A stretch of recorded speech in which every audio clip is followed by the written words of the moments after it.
कनुप्रिया जी एक प्रेरक टैगलाइन के साथ काम करती है। उसकी टैगलाइन है life by design not by default. मेरे को बहुत अच्छा लगा, life by design not by default. ये बहुत अच्छी बात है। आज हम समझेंगे कि किस प्रकार हमारे अवचेतन विश्वास हमारी भावनाओं, संबंधों, आत्मविश्वास और सफलता को ये कैसे प्रभावित करते हैं। तो इसके संदर्भ में मैं पूछूंगा डॉक्टर कनुप्रिया, क्या बचपन के नकारात्मक अनुभव वास्तव में बड़े होने हमारे अवचेतन पैटर्न को प्रभावित करते हैं? The something happen in the childhood, does it influence when we grow up? Kanupriya ji. Absolutely sir, बिल्कुल। जब बचपन एक्चुअली सिर्फ एक मेमोरी का फेज नहीं होता है, ये एक प्रोग्रामिंग का भी फेज होता है। जब एक बच्चा क्या है, लॉजिकली एनालाइज नहीं कर पाता है, तो उसका वो स्टेट होता है कि वो एनवायरनमेंट से सिर्फ चीजों को एब्जॉर्ब करता है, एक स्पंज की तरह। तो इससे क्या होता है, बच्चे के चारों तरफ जो भी एनवायरनमेंट में अगर कंपैरिजन है, कोई क्रिटिसिज्म है, या फिर किसी भी तरह का फियर चलता है, कोई हेटर्ड की भावना लेकर चल रहा है, तो एवरीथिंग वो अपने एनवायरनमेंट से लेता है। धीरे धीरे उसका सबकॉन्शियस माइंड उसको अनवांटेडली, अननोइंगली, इवन नोइंगली वो हर चीजों को एब्जॉर्ब करता जाता है, करता जाता है। इससे क्या, लाइक हम जैसे एग्जाम्पल से समझते हैं कि बच्चों को तो हम हमेशा कुछ भी बोलते हैं कि you are not enough, this that I just told you. धीरे धीरे धीरे धीरे उसको ये समझ में आने लगता है अपने एनवायरनमेंट से, वेदर इट इज सोसाइटी का हो, या फिर फैमिली का हो, या फिर फ्रेंड्स का हो, या फिर स्कूल में जाते हैं बच्चे, what they think that कि I if I just want to be accepted, I have to just prove, मुझे प्रूव करना होगा। या फिर उन्होंने सुना कई बार कि love is not safe, to rely anybody is not safe. तो ये सब चीजें धीरे धीरे उनके अंदर एक अविश्वास की भावना आने लगती है, उनके अंदर अपने आप में बहुत, आई एम नॉट इनफ, तुम किसी काम की, यू आर यूजलेस, हम एक जनरल भाषा में बच्चों को बोलते हैं। तो धीरे धीरे धीरे धीरे दे जस्ट फील कि बहुत ज्यादा लैक ऑफ कॉन्फिडेंस क्रिएट होता है, एंजाइटी धीरे धीरे over a period of time when the adulthood comes. तो यहाँ पे वो एंजाइटी से सफर करते हैं, कुछ लैक ऑफ कॉन्फिडेंस से सफर करते हैं, एंड रिजेक्शन है, अलग अलग तरह के पेन्स हो जाते हैं। तो ओवर थिंकिंग होते हैं, और इसके कारण वो टॉक्सिक रिलेशनशिप्स भी एक्सपीरियंस करते हैं लाइफ में, बिकॉज उनकी जो रूट जो कॉज है उनका कहीं ना कहीं चाइल्डहुड में इन सब चीजों को फेस करना, इन सब चीजों को सुनते रहना है, and they have just absorbed it when they were not able to even analyze the things on their own mind. बच्चों को ये भी बताया जाता है doctor is very significant people, means doctor is significant person, but sometimes जब as a point of health, जब doctor ने कहा कि this is your this disease is not curable, it is incurable, तो we feel that this significant people is saying something great that we have to believe, and इस तरह से एक belief system बनता जाता है। But actually the truth is that कि sometimes we say for example कि they do not have actually the symptomatic, they do not have any cure or treatment of something like that, so that's why they said that it is uncurable.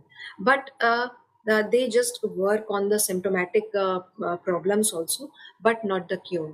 If it is a very means simple example I'm just taking, तो हमने बचपन से ये सुना है कि ये बीमारी लाइलाज है, वो बीमारी लाइलाज है, ये सब अपने बड़ों से सुनते हैं, अपने एनवायरनमेंट में हम देखते हैं।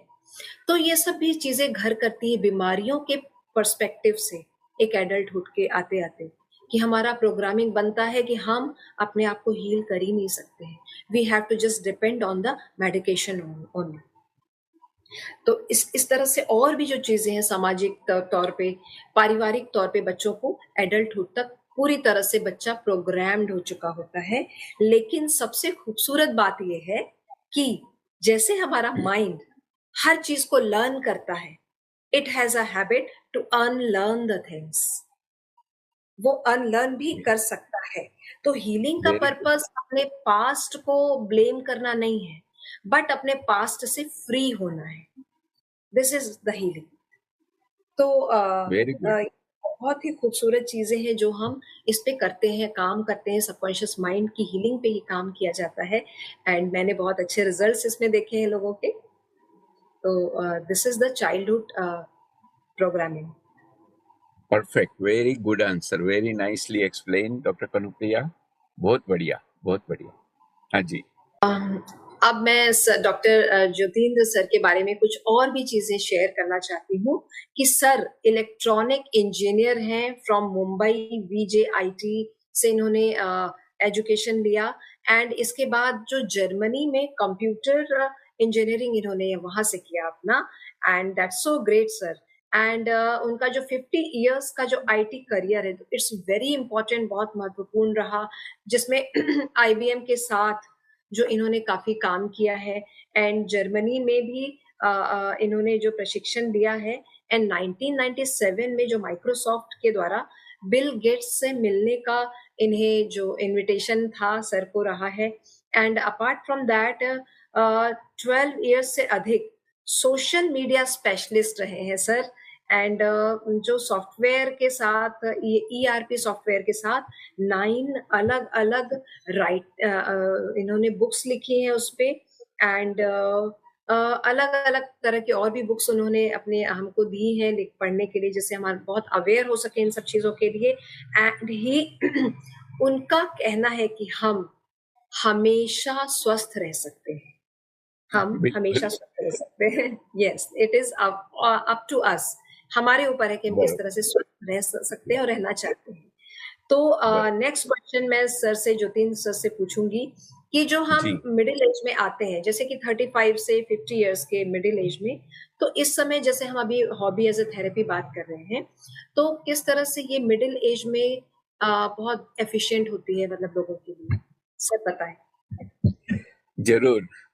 Thank you for asking this very pertinent question. क्योंकि ये जानना भी जरूरी है कि हॉबी कब डेवलप होनी चाहिए और कैसे हम इसको अच्छे से डेवलप करके अपनी लाइफ गुजार सकते हैं। तो मैं ये बताना चाहूंगा कि हॉबी 35 to 60 ईयर की एज, 35 से 60 साल तक की आयु के वर्ग में, अ, मतलब मिड लाइफ के बाद, मिड यस, लाइफ और yes. After mid life, beyond mid life, हमें एक स्पेशली वर्किंग प्रोफेशनल्स को अ, ध्यान रहे, जो मेरे ऑडियंस, मेरे श्रोता वर्किंग प्रोफेशनल है, वो ये एज ग्रुप में, मतलब मिडिल एज में, आप ये हॉबी डेवलप करना ना भूलें। और हॉबी विकसित करनी है ताकि भविष्य में बहुत लाभदायक सिद्ध होता है। Okay, see I am also now 73, doctor Kanupriya. लेकिन ये मैंने बचपन में और कॉलेज डेज से कुछ हॉबी डेवलप कर दी, तो आज मेरे को वो यूजफुल हो गई, है ना, after very good. Retirement at very old age. This is what I want to tell our audience. Okay, I also would like to give little more details about this hobby. देखिए, gardening also is a good hobby. बागवानी, प्रकृति से जुड़ना, B with nature, एक अच्छा माध्यम है ना। और बालकनी में या आपके घर में, depends on the place, how much place you have, छोटा घर है, बड़ा है, ग्राउंड में है, गार्डन आगे है, पीछे है, जो भी है, लेकिन पौधों की देखभाल करना एक धैर्य सिखाता है। Patience, patience is a virtue, remember that. और it is a very good hobby to develop as gardening hobby. दूसरा है art and craft. There are many people who like painting, pottery, knitting. ये सब रचनात्मक हस्तकला है, और ये किसी भी उम्र में आप शुरू कर सकते हो। Even if you are above 60, you can start some kind of you know painting, pottery, knitting. और मिड लाइफ में अगर किया तो बेस्ट, तो later on it will be definitely you will be master. तो कम्युनिटी आर्ट क्लासेस या कोई local workshop हो, वहां जाओ, लाइक माइंडेड पीपल से मिलो और आनंद लो। ये एक अच्छा हॉबी का आइडिया है।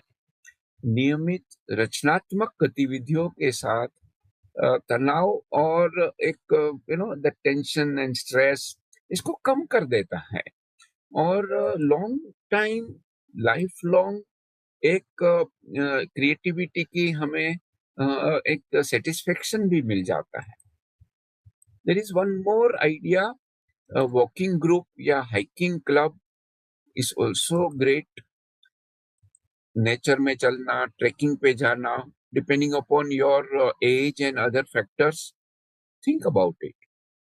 Especially for ladies, I would suggest cooking and baking can be a good hobby.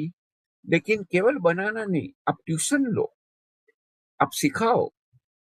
if you think you are very good, then teach, share your recipe. तो ये क्रिएटिविटी हो जाएगी। लाइक माइंडेड पीपल के साथ आप कुछ exchange करते हैं कुकिंग रेसिपी, तो it gives a good satisfaction. You see, रचनात्मकता बढ़ती है, it increases creativity, family, friends, relationship अच्छा होता है। तो परिवार और मित्रों के साथ एक आनंद शेयर करने में एक मजा आता है, और ये is a good opportunity. There is one more idea I would like to mention, uh, Dr. Kanupriya. Many times I ask people, what is your hobby? They say listening to music. I don't अच्छा, think that is a hobby, but playing an instrument is a hobby. Or you play a flute or tabla or whatever. Any musical instrument is a hobby, or singing is a hobby. Okay, hmm, because you enjoy that. Now, everybody may not like singing. That's okay. I'm just giving some idea that singing and playing musical instrument is also a hobby, and you can develop that. आप देखिए, हम पूछते हैं तो बोलते हैं हमको किताब पढ़ना हमारी हॉबी है। किताब पढ़ना अच्छी बात है, लेकिन किताब पढ़ के उसको शेयर करना, आप एक हुँ, बुक क्लब बनाओ, like minded people, those who read books, exchange, review करो, कौन सा ऑथर ने क्या लिखा। वो किताब समझो 200 पेजेस की है, एक आधा पैरा शेयर करो कि ये बात मुझे अच्छी लगी, ये बात ये किताब में सीखने को मिली।